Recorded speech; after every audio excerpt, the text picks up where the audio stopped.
दुआ? Coffee. Thank you. ध्यान से बात करना। रखिए। और ये क्या हो रहा है?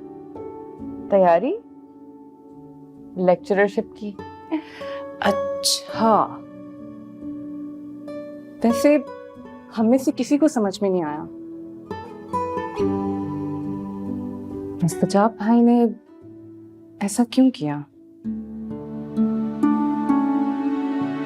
जब तक झूठ बोलते रहे तब तक तुम्हें पाने की कोशिशें करते रहे, और जब सच बोलना शुरू किया तो तुम्हारी ख्वाहिश से दस्तबरदार होकर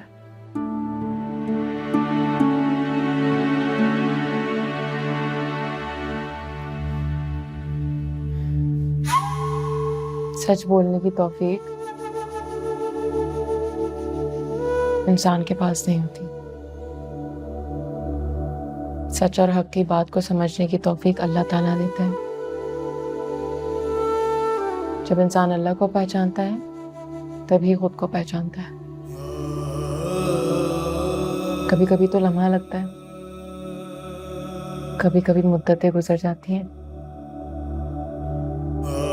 मुस्तजाब भी खुद को ढूंढने निकले। खुद को पाएंगे तभी रब को पाएंगे, लेकिन इतना आसान नहीं होता। अल्लाह ताला आजमाता भी तो है ना।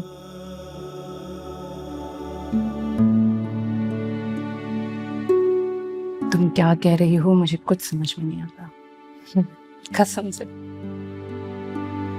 लेकिन मुझे लगता है दायान को पता है कि वो क्यों सब कुछ छोड़कर अमेरिका चले गए,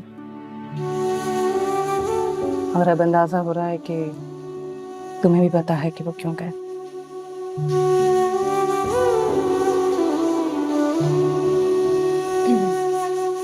मैं जरा किचन देख लूं, रात के खाने की तैयारी भी करनी है। ठीक है।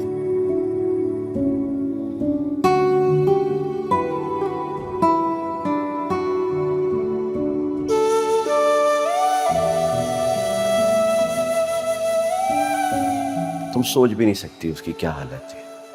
वो बिलख रहा था, इल्तिजाएं कर रहा था, गिड़गिड़ा रहा था, सिर्फ तुम्हें तुम्हारी नई जिंदगी मिल जाए। वो अल्लाह से कह रहा था कि बेशक उसे दुआ ना मिले, लेकिन तुम्हें तुम्हारी नई जिंदगी मिल जाए। उसकी मोहब्बत ने उसे इतना बेगर्ज, बेलौस, इतना फेथफुल बना दिया। ऐसी सच्ची मोहब्बत पर रश्क किया जा सकता है, शक नहीं किया जा सकता। रिक्वेस्ट है, मेरे चले जाने पे अफसोस भी मत करना। बस दुआ करना कि मैं जहां भी रहूं मुतमईन रहूं।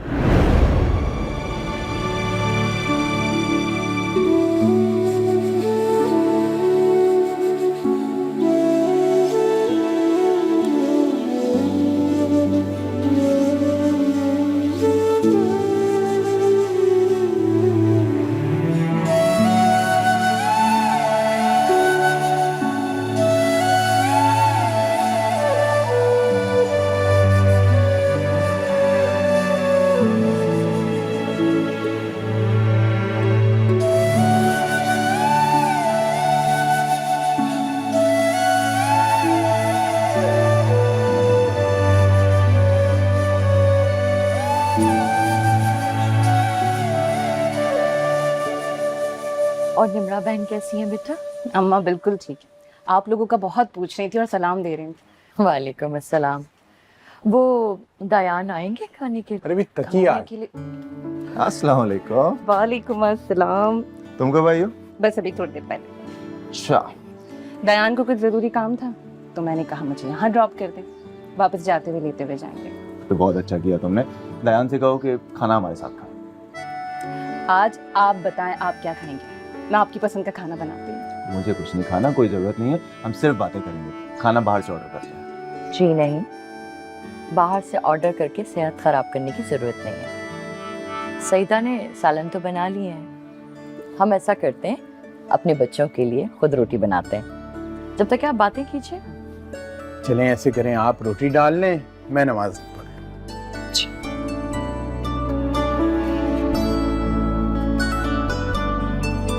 हाँ भाई, अब बताओ क्या नई ताजी? नई ताजी बात में पहले आप ये देखें।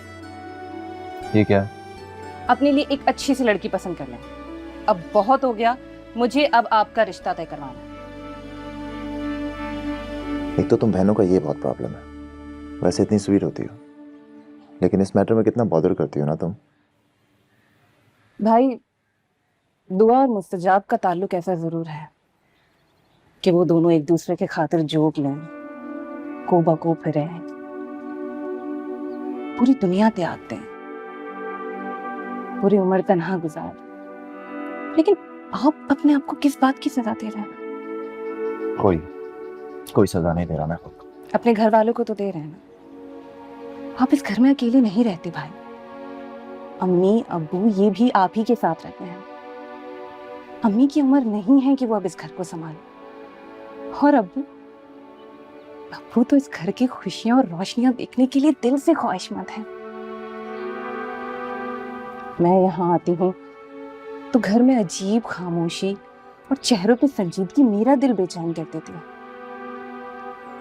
भाई, सब समझते हैं कि आप दुआ से मोहब्बत करते हैं, लेकिन आप क्यों नहीं समझते कि दुआ आपसे मोहब्बत नहीं करती? मैं अच्छी तरह से समझता हूँ, और मैं जानता भी हूँ कि दुआ मुझसे मोहब्बत नहीं करती। मुझे उसकी मोहब्बत दरकार नहीं है अब तभी। लेकिन हाँ, मुझे एक ऐसे जीवन साथी का साथ जरूर चाहिए कि जिसे पाकर मेरे दिल के आईने से दुआ का जमा अक्स धुंधला सके। दुआ से मोहब्बत करके, उससे अकीदत पालकर मेरे अंदर का एहसास इतना बुलंद हो चुका है कि उससे नीचे आकर शायद मैं खुश ना रह सकूं। पता नहीं क्या कशिश है इस लड़की में। मैंने सबको इससे टूट के मोहब्बत करते हुए देखा। जो उससे मिलता है, उसे देखता है, बस उसी का होकर रह जा। ठीक कह रही हो तुम। और अब मेरा वजूद दुआ की मोहब्बत का ही असीर है। और असीर अपने मुताल्लिक कोई फैसला कहाँ किया करते हैं जब तक कि उन्हें आज़ादी ना मिल जाए।